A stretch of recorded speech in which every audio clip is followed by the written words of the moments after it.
বয়স কম হয় নাই, চাঁদের ভিতরে ঠিক মতো চুল নাই, মাথার মধ্যে বুদ্ধি গিজগিজ করে, মানুষটা কুল, তবে অ্যাকশন গুলো অন্যরকম। পাল্টা জবাবটা একদম সমুচিত জবাব হয়েছে। একটা চামচিকা যদি একটা সিংহকে চুলকায়, এরপরে সিংহ যদি একটা থাবা দেয়, তখন এখানে কি আসলে আর কোনো কথা বলার সুযোগ আছে? সরকারের ডক্টর ইউনূস সরকারের এতদিনের কিছু গোপন তৎপরতা, কিছু গোপন উদ্যোগ, কিছু গোপন সিদ্ধান্ত, যেটা এতদিন কঠোর গোপনীয়তার মধ্য দিয়ে শেষ প্রান্তে এসেছে অলমোস্ট, কিন্তু শেষের দিকে এসে ফাঁস হয়ে গেছে। বিবিসি সব ঘটনা ফাঁস করে দিয়েছে, বিবিসি জানতে পেরেছে কি আছে। এটা এখন আর গোপন নয়, এটা দিবালোকের মতো সত্য। বিভিন্ন গোয়েন্দা সংস্থার রিপোর্ট, সেই রয়টার্স একটা ডিটেলস দিয়েছে, যা শুনলে আসলে আপনার শরীরের লোম দাঁড়িয়ে যাবে। যে এটা ইতিহাস ভাই, এরকম অনেক কাজ করছে এই দেশে ভাই, অনেক কাজ করছে। সবচেয়ে বড় কাজ করছে কি জানেন? এবং এটাই হওয়া উচিত। এই দৃষ্টান্ত স্থাপন করার এত বেশি জরুরি এই জন্য যে আগামীতে যেন আর কেউ স্বৈরা শাসক হয়ে উঠতে না পারে। ঠিক আছে না ভাই? খুব তাড়াতাড়ি বাংলাদেশের রাজনীতিতে বিরল কিছু ঘটতে যাচ্ছে, ভয়ঙ্কর কোনো ঘটনা ঘটতে যাচ্ছে। এমন আশ্চর্যজনক এবং মিরাকল ঘটনা ঘটতে যাচ্ছে যে বাংলাদেশের জনগণ এটি কখনো ভাবতেও পারে নাই, কল্পনাও করতে পারে নাই। আমাদেরও কল্পনার ভিতরেই এটি আসে নাই যে কি ঘটতে যাচ্ছে। এমন একটি ঘটনা ঘটতে যাচ্ছে যেটি আমি আপনাদেরকে বলবো। কথায় আছে রাখে আল্লাহ মারেকে। আমরা আজকে প্রমাণ পেয়ে গেলাম রাখে আল্লাহ মারেকে, যে আমাদের কাউকেই বিদেশ যেতে হবে না। সাকসেসফুল। প্রিয় দর্শক, বর্তমান সময়ে বাংলাদেশের রাজনৈতিক প্রেক্ষাপট বা রাজনৈতিক পরিস্থিতির উপর বিশ্লেষণ করে আপনাদের সামনে কিছু গুরুত্বপূর্ণ টপিকস নিয়ে হাজির হয়েছি। এমনকি আমি আশা করছি ভিডিও শুরুটা দেখেই বুঝতে পেরেছেন আজকের নিউজটি কতটা গুরুত্বপূর্ণ। তো প্রিয় দর্শক, যারা ভিডিওটি অন করেছেন তারা ভিডিওটি না টেনে সম্পূর্ণ মনোযোগ সহকারে দেখবেন, তাহলে ভিডিওর মূল রহস্য বা আসল ঘটনাগুলো জানতে বা বুঝতে পারবেন। তো প্রিয় দর্শক, আমি আর বেশি কথা বাড়াবো না, চলুন দেখে আসি আজকের সেই কাঙ্ক্ষিত ভিডিওগুলো। তবে তার আগে বলি, যারা এখনও চ্যানেলটি সাবস্ক্রাইব করেননি তারা চ্যানেলটি সাবস্ক্রাইব করে পাশে থেকে বেল আইকনটি বাজিয়ে দিবেন, আর যারা ইতিমধ্যে সাবস্ক্রাইব করে রেখেছেন তাদেরকে অসংখ্য ধন্যবাদ। তো চলুন দর্শক, আমরা একটা লাইক দিয়ে ধারাবাহিকভাবে সকল ভিডিও বিস্তারিত আলোচনা দেখে আসি। খুব তাড়াতাড়ি বাংলাদেশের রাজনীতিতে বিরল কিছু ঘটতে যাচ্ছে, ভয়ঙ্কর কোনো ঘটনা ঘটতে যাচ্ছে। এমন আশ্চর্যজনক এবং মিরাকল ঘটনা ঘটতে যাচ্ছে যে বাংলাদেশের জনগণ এটি কখনো ভাবতেও পারে নাই, কল্পনাও করতে পারে নাই। আমাদেরও কল্পনার ভিতরেই এটি আসে নাই যে কি ঘটতে যাচ্ছে। এমন একটি ঘটনা ঘটতে যাচ্ছে যেটি আমি আপনাদেরকে বলবো, আপনারা শুনলে বুঝতে পারবেন এবং নিজেরা একটু আন্দাজ করতে পারবেন।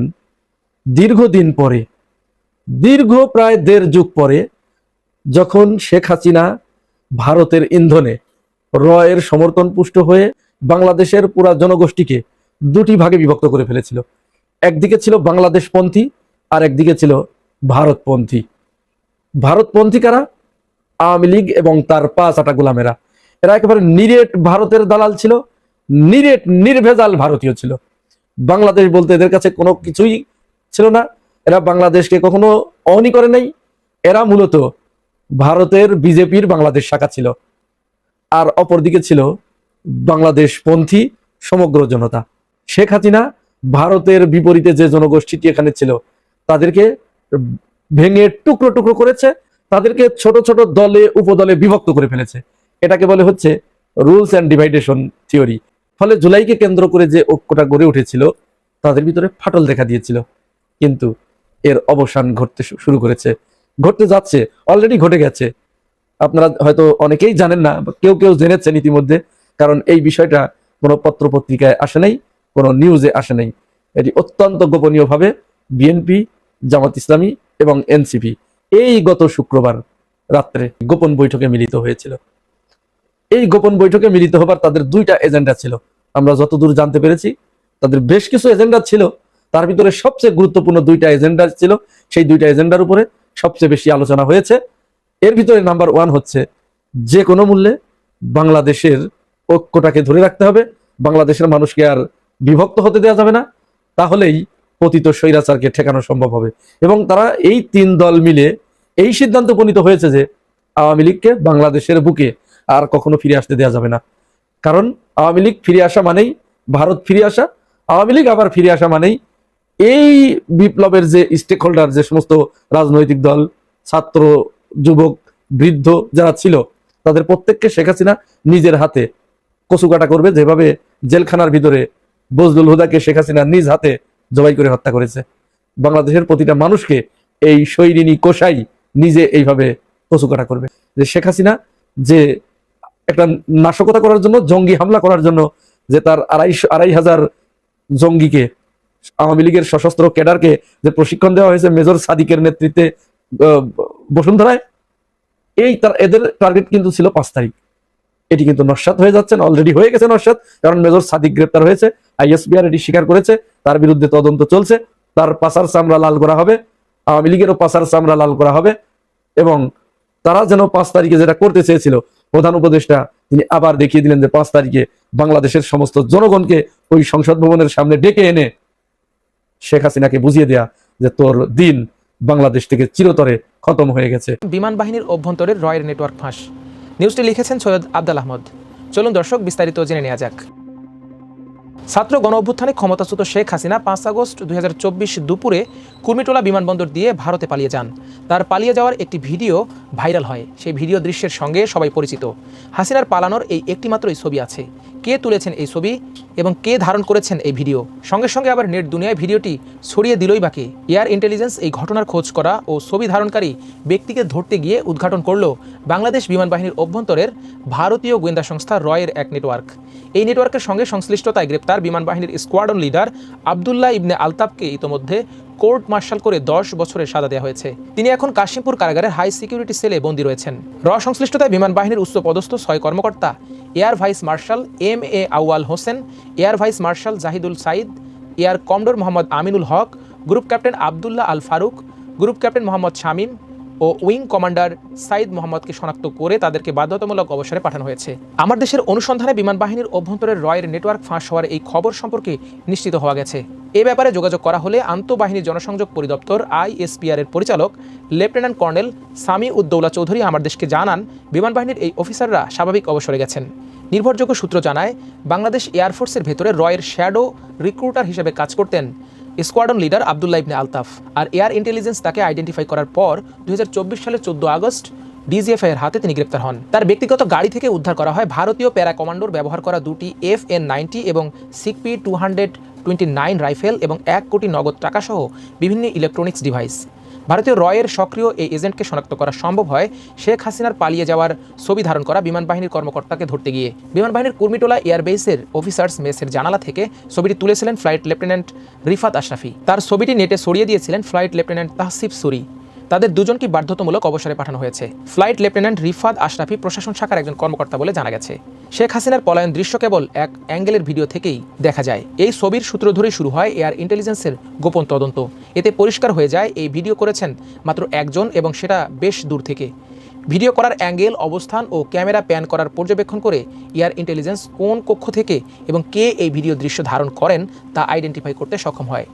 ফ্লাইট লেফটেন্যান্ট রিফাত আশরাফিকে ধরা হলে তিনি ঘটনার সত্যতা স্বীকার করে জানান তার অফিসের রুমের জানালা থেকে তিনি ছবিটি তুলেছেন। শেখ হাসিনা বিমান বাহিনীর C-130J বিমানে করে সাতক্ষীরা সীমান্ত দিয়ে কলকাতা হয়ে দিল্লি যাওয়ার সিদ্ধান্ত হয়। তার পলায়নের এই রুট এবং বিমানে করে যাচ্ছেন সে কথা যাতে জানাজানি না হয়ে যায় সেজন্য ছবিটি তোলা ও ভাইরাল করা হয়। এর উদ্দেশ্য ছিল শেখ হাসিনা হেলিকপ্টারে করে ত্রিপুরা পালিয়ে যাচ্ছেন আগেই এই ন্যারেটিভ এস্টাবলিশ করা। ছবি ধারণকারী রিফাতের মোবাইল ফরেন্সিক করার সময় তদন্তকারী এয়ার ইন্টেলিজেন্স আবদুল্লাহ ইবনে আলতাফের যোগসূত্রতা আবিষ্কার করে। জানা যায় তিনি রয়ের সক্রিয় এজেন্ট। এয়ার ইন্টেলিজেন্স প্রথমে আবদুল্লাহ ইবনে আলতাফকে হেফাজতে নিয়ে জিজ্ঞাসাবাদ করে। তাদের তদন্তে কেঁচো খুঁড়তে সাপ বেরিয়ে পড়ে। বড় ঘটনা বুঝতে পেরে এয়ার ইন্টেলিজেন্স বিষয়টি DGFI এর নজরে আনে।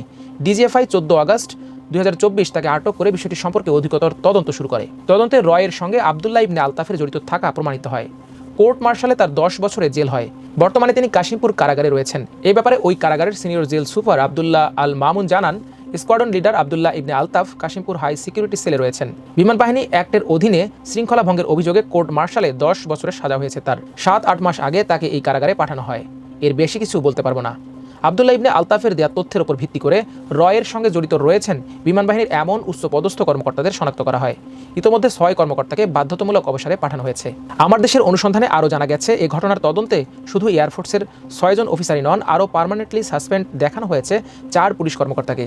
এরা হলেন ঢাকা মেট্রোপলিটন পুলিশের মিরপুর ডিভিশনের তৎকালীন ডেপুটি কমিশনার জসিমউদ্দিন মোল্লা, গুলশান ডিভিশনের additional deputy commissioner Rafiqul Islam, Jatrabari জোনের traffic assistant commissioner Tanzil Ahmed এবং APBN এর অ্যাসিস্ট্যান্ট সুপারিনটেন্ডেন্ট মোহাম্মদ রফিকুল ইসলাম। এরা সবাই ছাত্র জনতার ওপর গুলি চালিয়ে মানুষ হত্যা ও ভারতীয় গোয়েন্দা সংস্থা রয়ের সহায়ক শক্তি হিসেবে কাজ করেছেন। এদের স্টেশন মাস্টার ছিলেন গুলশান জোনের সহকারী police commissioner Iftekhar Mahmud DB।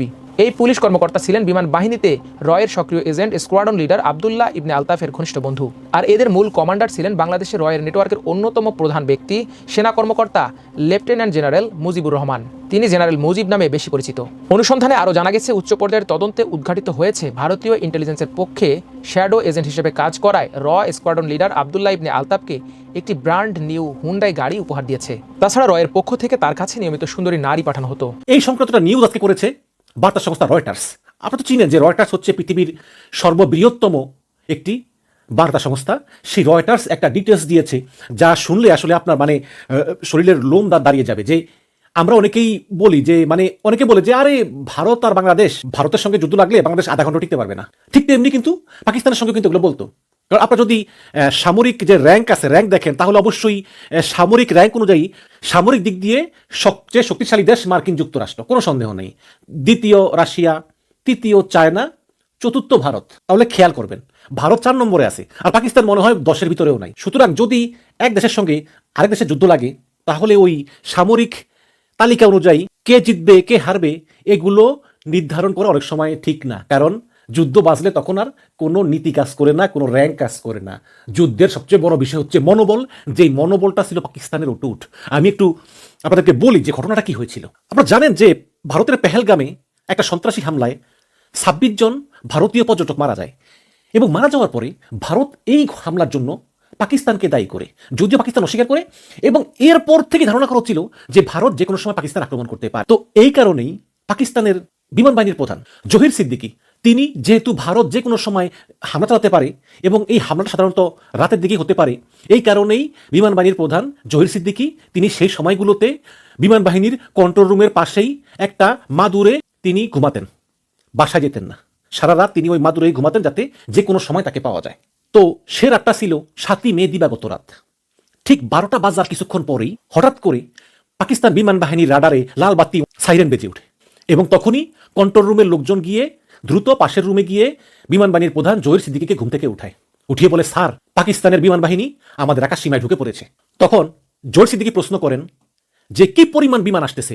তখন কন্ট্রোল রুমের প্রধান বলে যে, স্যার, ঝাঁকে ঝাঁকে 80 থেকে 100 হতে পারে, আমরা শিওর না, ঝাঁকে ঝাঁকে শুধু বিমান আসতেছে আর আসতেছে। তখন জহির সিদ্দিকী দ্রুত বললেন যে পুরো বিমান বাহিনীর ইউনিট তৈরি হও, পুরো বিমান বাহিনীর ইউনিট তৈরি হও, আমাদেরকে এখনই যেতে হবে। তারপর বিমান বাহিনীর প্রধান জহির সিদ্দিকী J-10C, এই J-10C সহ পাকিস্তানের অন্যান্য যে বিমানগুলো আছে, লক্ষ্যচক্কর মার্কা সব সহ প্রায় 30-40টা বিমান পাঠানোর নির্দেশ দেন, যে বিমানগুলো ভারতীয় বিমানের মোকাবেলা করবে। এখন ভারতের বিমান হচ্ছে গিয়ে 80-90টা, আর পাকিস্তানের হচ্ছে 30-40টা। এই 30-40টার ভিতরে হয়তো চীনের তৈরি অত্যাধুনিক J-10C হয়তো আছে 10 থেকে 12টা, আর বাকি সবই তো লক্ষ্যচক্কর মার্কা পুরাতন। সেই জায়গায় ভারতের আছে ফ্রান্সের তৈরি রাফায়েল, যেই রাফাল কখনোই বিপতিত হয়নি, যেই রাফায়েল শত্রুপক্ষকে ধ্বংস করে দিয়েছে, একের পর এক রেকর্ড আছে। সেই রাফায়েল কি করবে? তারপর দর্শক শুরু হলো তুমুল গোলাগুলি, এবং পাকিস্তানের সঙ্গে ভারতের তুমুল যুদ্ধ চলল। এবং সেই যুদ্ধে আপনারা জানেন অবশ্য কাকতালীয় হবে, পাকিস্তানের একটা যুদ্ধ বিমানও ভূপাতিত হয়নি। পাকিস্তানের এই সামান্য সংখ্যক যুদ্ধ বিমানকে পরাজিত করতে না পেরে ভারতীয় বিমান বাহিনী লেজ গুটিয়ে পালিয়ে যায়। তাহলে এটা কি শুধু একমাত্র পাকিস্তানি বিমান বাহিনীর সাহসিকতাই এটা সম্ভব হলো ভারতকে পরাজিত করতে? অবশ্যই, কোনো সন্দেহ নেই। প্রিয় দর্শক, আমি আশা করছি নিউজটি সম্পূর্ণ মনোযোগ সহকারে দেখেছেন। নিউজ সম্পর্কিত কোনো তথ্য বা মতামত থাকলে কমেন্ট বক্সে জানিয়ে যাবেন। আজকের মতন এখানে শেষ করছি, ফিরছি পরবর্তীতে কোনো নিউজ নিয়ে। এ পর্যন্ত ভালো থাকবেন, আল্লাহ হাফেজ।